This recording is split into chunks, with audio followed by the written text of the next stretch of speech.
An Oni slayer, Tsugaru Shinichi, steps into the spotlight and easily defeats a supernatural creature. At that moment, the shocking truth also comes out. Tsugaru himself is not fully human.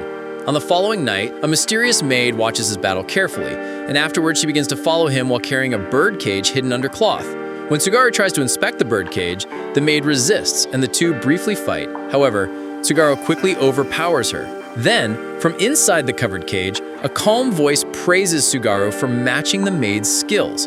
The voice seems to know a great deal about him, even pointing out that he is half human and half Oni, warning him that his unstable nature will eventually cause his death. When the cloth is finally lifted, the burn cage reveals the head of a woman named Aya Rindo, an immortal, and she makes him a bold offer. If he kills her, she will tell him the secret to prolonging his life. She explains that 6 months earlier, her body was stolen, leaving her only as a disembodied head. Normally, her body would regenerate, but the wound she received from an Oni hybrid prevents it. She further reveals that an old foreign man with a cane marked with the letter M was behind her attack. After listening to her, Tsugaru rejects Aya's offer of killing her. Instead, he agrees to join forces with her since he believes the same man is also the one responsible for turning him into a half-Oni and robbing him of his humanity. Since both of their fates are tied to a single culprit, they decide to pursue him together across Europe. 2 years have passed since then, and the strange pair has become known across Europe as unusual yet highly skilled detectives. Their newest case comes when they are summoned by the vampire lord Godard. Although Godard is a vampire, he has lived peacefully for nearly 19 years without drinking human blood, honoring a treaty made between humans and vampires. However, tragedy strikes when Godard and his younger son return from a hunting trip, only to discover that his wife has been murdered inside their home. At the time of the killing, the only people present in the house were his elder son, his daughter, the butler, and the maid. Because the family is so closely bound, Godard suspects that the crime must have been the work of outside vampire hunters. When the detectives arrive, the household is shocked to see Aya. She calmly introduces herself as a detective. Without delay, the pair begins examining the crime scene. Aya then raises 7 key issues about the incident, pointing out troubling details that might explain what happened. Yet just as she is about to reveal the 6th and 7th points, Godard's daughter enters, forcing her to pause her explanation. The scene then shifts at the dining table. Aya begins to question Godard carefully, asking him to recount the events on the day of Hannah's death. Soon after, Hannah goes to her room to rest. While Godard and Claude became absorbed in a discussion, Charlotte, Godard's daughter, was also in the room at the time, quietly playing nearby.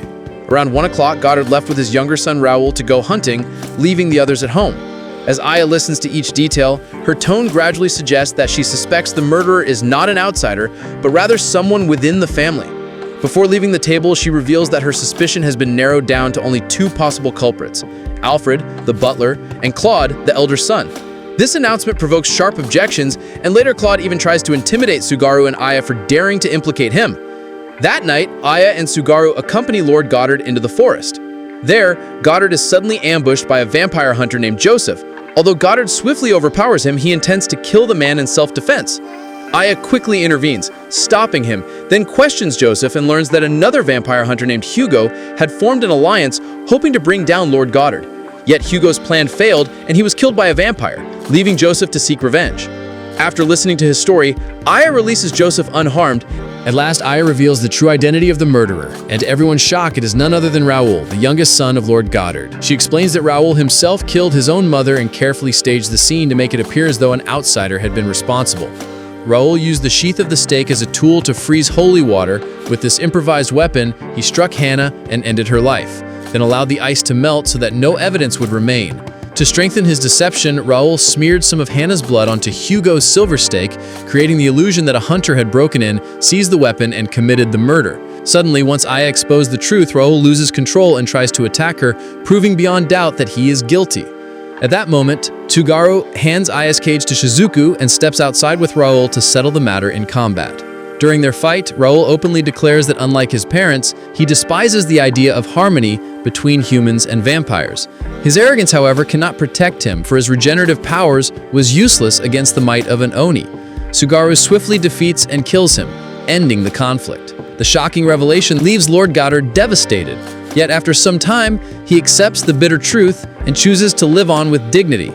While Aya and her companions remain at the castle, they gain important information as Goddard reveals that the mysterious old man who had stolen Aya's body had once approached him with an offer to join forces. Goddard had refused, valuing his family and his peaceful life instead.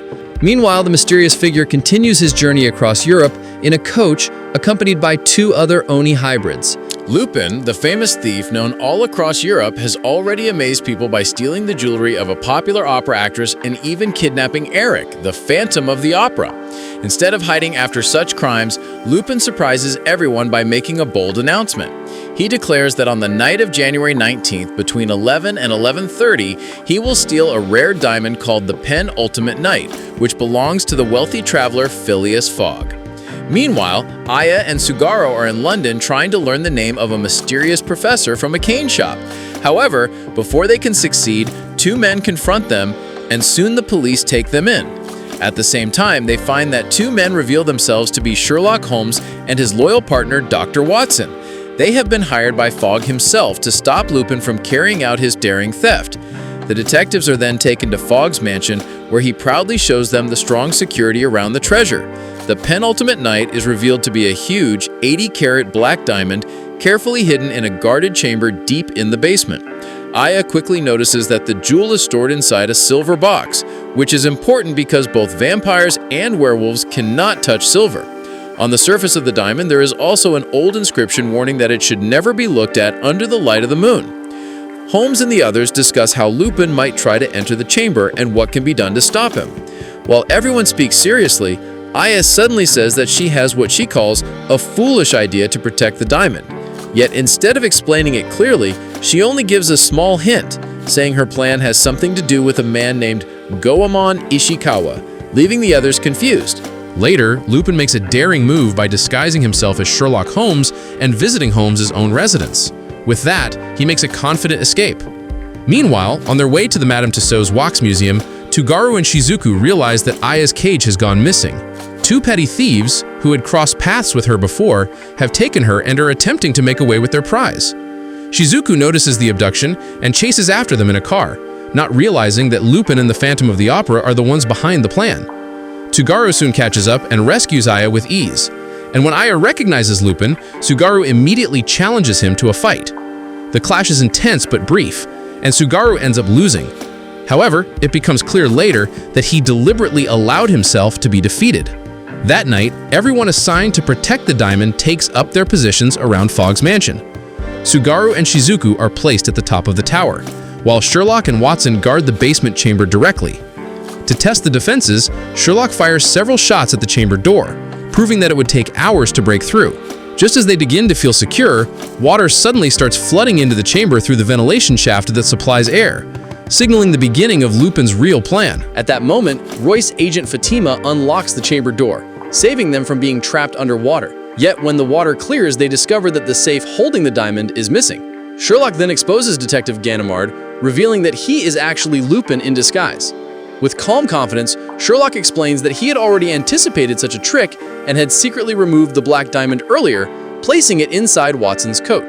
This makes the Phantom of the Opera's attempt to seize the safe meaningless. However, Lupin surprises everyone that the diamond is now in his possession. A smoke bomb suddenly fills the room, and in the chaos, Lupin makes his escape. At this point, Aya recalls the famous story of the thief Ishikawa Goemon. Inspired by this tale, Aya had hidden herself within the safe. Immediately, Tsugaru, Shizuku, and Fatima arrive, and a violent clash begins as they all fight over the diamond.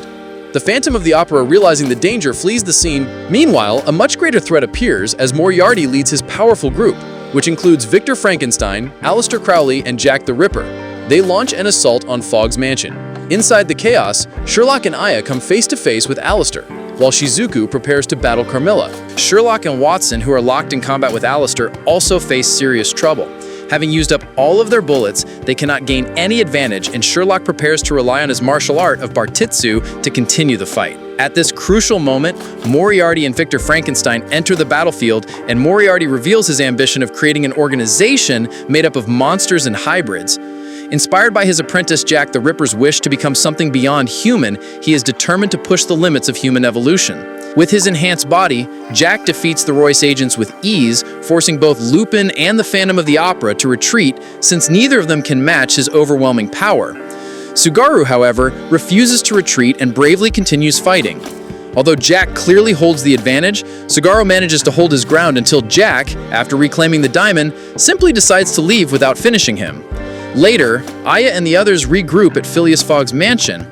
It is then revealed that Tsugaru had pulled off a clever trick. He secretly cut the bottom of Jack's coat pocket during their battle and managed to steal back the black diamond. Aya studies the inscription on the stone under lamplight and discovers its hidden message. The werewolves are located in the Forest of Fangs. Next part will be soon. Thanks for sticking till the end.